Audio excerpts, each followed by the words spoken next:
verse 5, and then we will start talking about these things. For Zion's sake, I will not keep silent, and for Jerusalem's sake, I will not be quiet, until her righteousness goes forth as brightness, and her salvation as a burning torch. The nations shall see your righteousness, and all the kings your glory, and you shall be called by a new name that the mouth of the Lord will give. You shall be a crown of beauty in the hand of the Lord, and a royal diadem in the hand of your God. You shall no more be termed forsaken. Your land shall no more be termed desolate, but you shall be called, my delight is in her. And your land married. If you're reading from some of the older translations, you'll actually see some of the Hebrew words, and that word right there will be Beulah. Shall call your land Beulah. For the Lord delights in you, and your land shall be married. That's what the word Beulah means. For as a young man marries a young woman, so shall your sons marry you, and as the bridegroom rejoices over the bride, so shall your God rejoice over you. Now, Israel has been carried away into Babylonian captivity, and this is a text that I think is intended to be encouraging, and it's proclaiming that God is at work to save His people.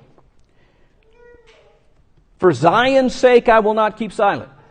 For Jerusalem's sake I will not be quiet, until her righteousness goes forth as brightness, and her salvation as a burning torch. God is saying, I am at work. To keep silent would be to be doing nothing. Would be to be ignoring it and saying and doing nothing about the situation. But He said, I'm not going to do that. The fact that He's saying He is not keeping silence indicates that something is being done. That He is at work. That He is at work to see that the righteousness of the land goes forth as brightness, and that salvation comes forth as a burning torch. Now, I don't think this text is about God delivering Israel from Babylon. I think that this text is something much greater than that. I think it's a messianic text about the salvation of God that He would supply through His Christ by His church from Jerusalem to Judea to Samaria and to the uttermost parts of the world. And I think that's what's under consideration, and that's why He says that your righteousness goes forth as brightness and your salvation as a burning torch. It was going to be illuminated for all to see, and we're going to see that a little bit better as we go on. Let's look at verse 2, where he talks about the fact that everyone, as a result of this, is going to be able to see, and everyone is going to know. The nations shall see your righteousness, and all the kings your glory, and you shall be called by a new name that the mouth of the Lord will give. The nations shall see your righteousness. It's going forth to all the nations, to everyone, to all the people of the earth. They're going to see the righteousness that emanates out of Jerusalem, the righteousness that comes forth from Zion. The psalmist also wrote about the open nature of the revelation of God's salvation. In the 98th Psalm, verses 1 and 2, the psalmist says, O sing to the Lord a new song, for He has done marvelous things. His right hand and His holy arm have worked salvation for Him. The Lord has made known His salvation. He has revealed His righteousness in the sight of the nations. And so all the people are going to be able to see this mighty work that God is doing to deliver people, to deliver Zion, to deliver His chosen ones, to deliver His called out. We're all going to be able to see what's going on. We're all going to be able to know what's going on. Everyone would be able to understand what was going on, and the language throughout the Old Testament and New is that all nations would stream into it. That it was open borders for this kingdom. And this was part of the original promise. Do you remember the original promise? Going all the way back to the book of Genesis, and Genesis 26:4 is one of the places that it's found. I'll multiply your offspring as the stars of heaven, and will give to your offspring all these lands. But notice what he says next. And in your offspring all the nations of the earth shall be blessed.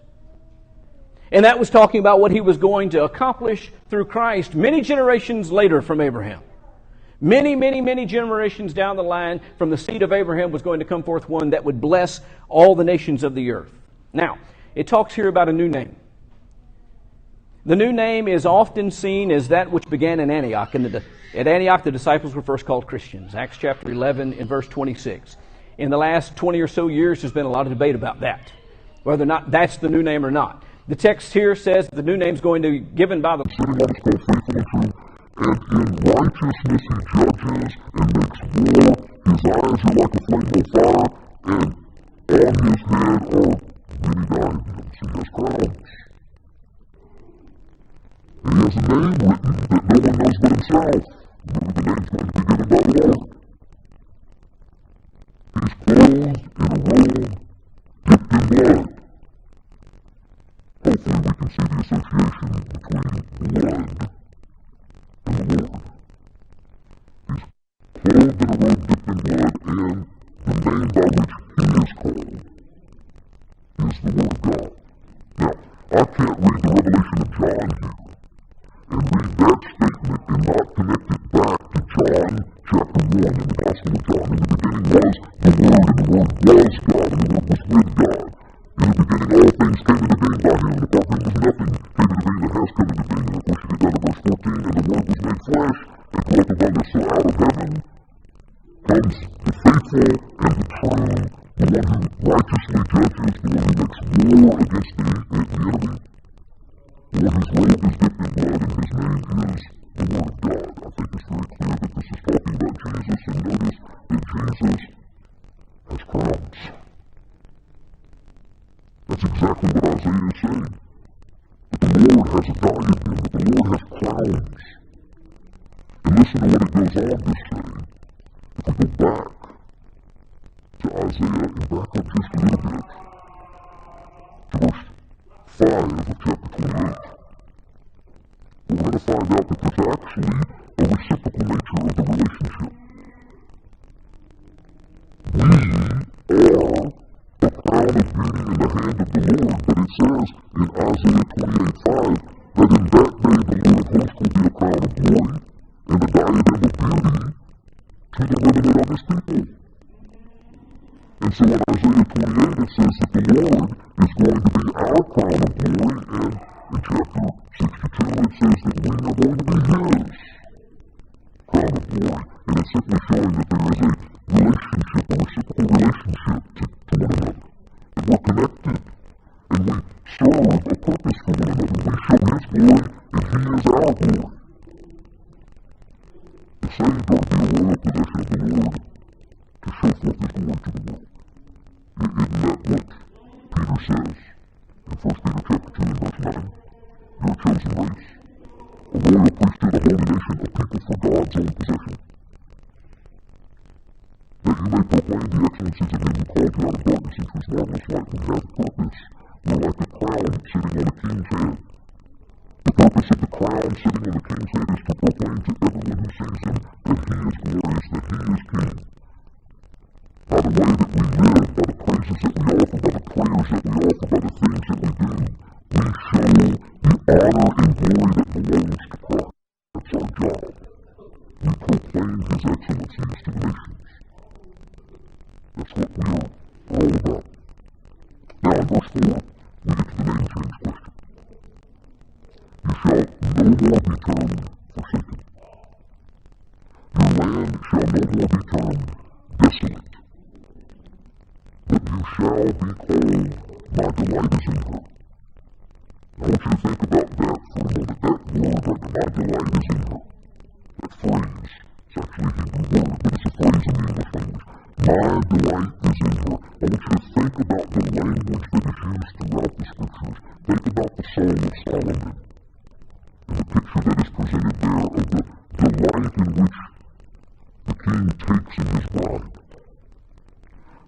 Think about the role in which the church plays in the relationship that we have with God and the delight that he takes in us. This is not all that different from the delight that a parent takes in their child or a grandparent takes in their grandchild. Those that belong to him, those that honor him, those that live and show forth his righteousness, they're a delight unto him.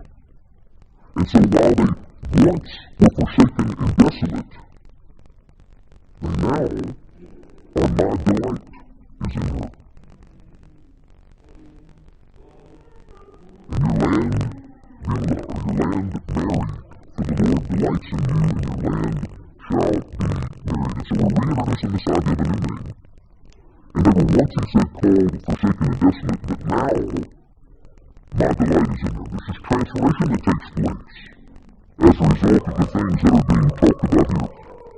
The previous verse 3 and verse 4, when taken together, sound an awful lot like what Peter said in Peter chapter 2. Let's go back there for a minute and look at verses 9 and 10 together. Look at just how similar these pictures are.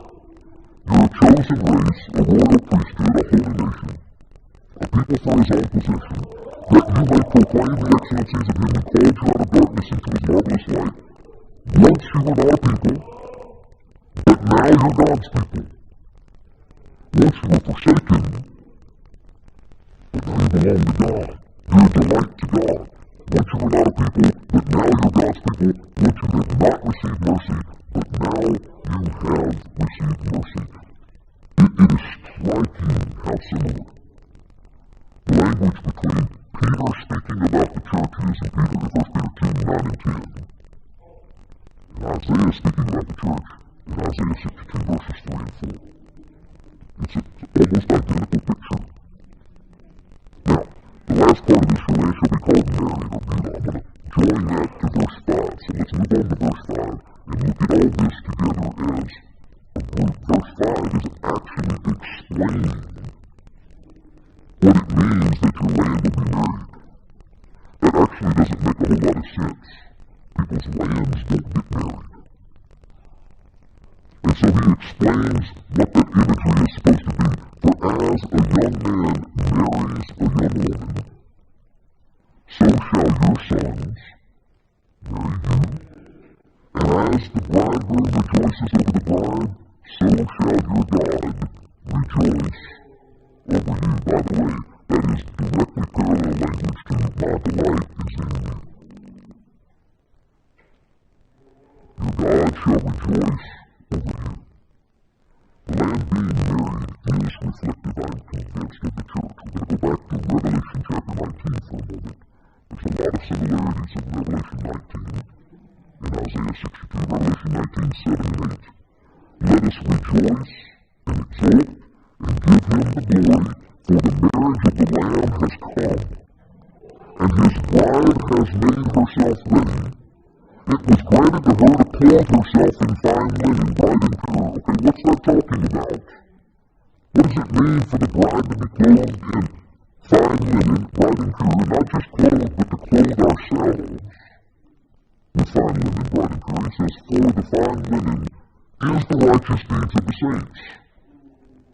And so it is that those people who prepare themselves, those people who learn the righteousness of God and who adorn the doctrine of God, who live that way, who show forth his righteousness through their life, they are like a bride who has put on a proper wedding dress, and who is a delight to her betrothed, and who is joined to him. That's the imagery. Is that the church is a group of people who have made themselves ready to be joined to the Lord, to be the bride, and he is the bridegroom. And of course, the discussion in Ephesians about the relationship of the husband and wife in Ephesians chapter 5, it goes down talking about all the aspects of that relationship.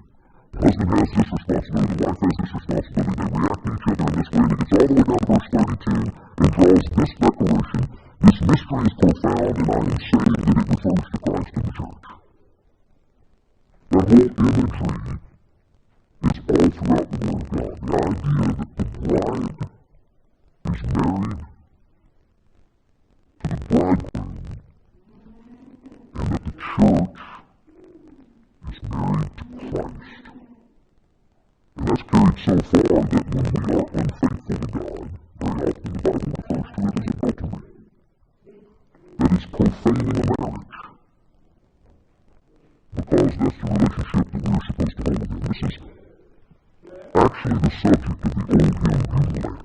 I remember that old hymn, Beulah Land. We don't sing it a whole lot anymore. I love that hymn. That's actually where this whole lesson was born from. I read an article that referenced that hymn, and I looked up the hymn, and I read the words of the hymn, and I was struck with amazement. Edgar Page Stites. I don't know anything 1776. But the sheer amount of knowledge and understanding that they had when they wrote these hymns and the depth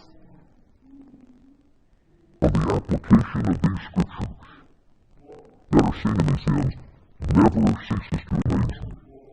We take these old hymns and we set them back on the shelf and we don't sing them anymore, and we sing a lot of these praise songs that really don't have much to do with the same phrase 2 or 3 times over and over again. And there's so much rich discussion of doctrine in these old hymns. Listen to the words. I've reached the land of corn and wine and all of its rich and stream. On the idea of the land that flows with milk and honey. I've reached the land of corn and wine and all of its rich and stream. On here shines undimmed one blissful day, for all my night is passed away. Certainly you can see the imagery that's shared in the scriptures, particularly in the book of Revelation. But there's not a night there. My Savior comes and walks with me, and sweet communion here have we, a place where we are in communion with the Savior. Not separated anymore, not desolate, not alone, but with Him. He gently leads me by His hand, for this is heaven's borderland. Now that last phrase there is very important, because there's a lot of people I know that sing this hymn and think that it's talking about heaven. He makes it clear he's not talking about heaven. This is heaven's borderland. We're not there yet. This is just the land right before you get to heaven is what he's talking about. This is heaven's borderland. A sweet perfume upon the breeze is born from eververnal trees. Eververnal just simply means ever spring-like. And flowers that never fade and grow where streams of life forever flow. The zephyr seemed to float to me, a zephyr is a gentle breeze. The zephyr seemed to float to me sweet sounds of heaven's melody. And angels with the white robe throne join in the sweet redemption song, talking about the singing of hymns that takes place in this place. And the glorious sounds of the choruses of the redemption song. Listen, redemption isn't for later, redemption is for now. This is where we're redeemed. The chorus, O bugle land, sweet bugle land, as on thy highest mount I stand, I look away across the sea, where mansions are prepared for me, and view the shining glory shore, my head, my home furthermore, is actually borrowing from that imagery of Moses. Moses being brought up into a high mountain before the children of Israel went into the promised land, and being allowed to look at it but not go. Remember that scene? That's what he's saying here, that right now, while we're in Beulah land, while the land is married, while we have this right now, it's like we're standing on a high mountain, looking across the sea, and seeing the far shore, which is the promised land. Seeing that shining glory shore, seeing heaven, which is to be our home forevermore. We're looking at heaven, but we're not there yet. This is the time that the land is called married. This is the time when we are joined to Christ. This is the time when we have sweet communion with Him, when we are the bride of Christ, when we are in heaven's borderland. We look across the sea where the mansions are prepared for us. That is to say, that we're seeing the glimpse of heaven by faith right now. We don't see it with our eyes yet, but we see it in faith. Awaiting our deliverance to heaven when it becomes our eternal home. What a beautiful hymn about what we are doing. Listen, we spend a lot of time, and I spend a lot of time talking about how hard it is to do what is right and to stay on the narrow path that the Bible talks about it as well, that it's straight and it's a difficult way and it's narrow, that few are going to find it. The Bible talks about it as well. A lot of the Bible is dedicated toward the struggle that we have against the flesh and the struggle that we have against temptation, and there's a lot to be said about that and a lot that needs to be said about that. But there also needs to be a realization of the glory of what we are a part of today, what God is actually doing that we are a part of. We are the fulfillment of Isaiah 62. We are the bride of Christ. We are involved in all of these things, and we are engaged in being that which sends forth his righteousness as a light into the world. When we come together and worship and sing the praises of God and we pray to God, we are being his crown of glory. We read in the book of Job, when God talks to Satan, he says, "Where have you been?" He says, "I've been going to and fro on the earth, been looking for men to entrap." He says, "Have you considered my servant Job?" Job at that time was kind of his glory, his mantelpiece. Look, you're looking for men that you can trap, but have you talked and dealt with Job yet? Because Job's going to be faithful to me. And of course, that's when the devil starts making all kinds of, well, of course he's faithful to you. Set a hedge around him and offer him protection, and you've given him everything that he desires. Of course he's going to be faithful to you. And then the deal is struck for all to be taken away, and the seed of Job will remain faithful, which of course I believe that he did. But here's the point. Job at that point in time was his diadem, was the thing that held forth and showed forth his righteousness and his glory on the earth. In Noah's day, it was Noah. I think that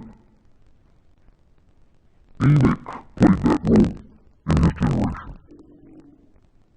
In our time, it's us. We are the crown that is in his hand. We are the ones that display his kingdom and display his righteousness and display his glory to the world. We are the city that is set upon a hill whose light cannot be hidden.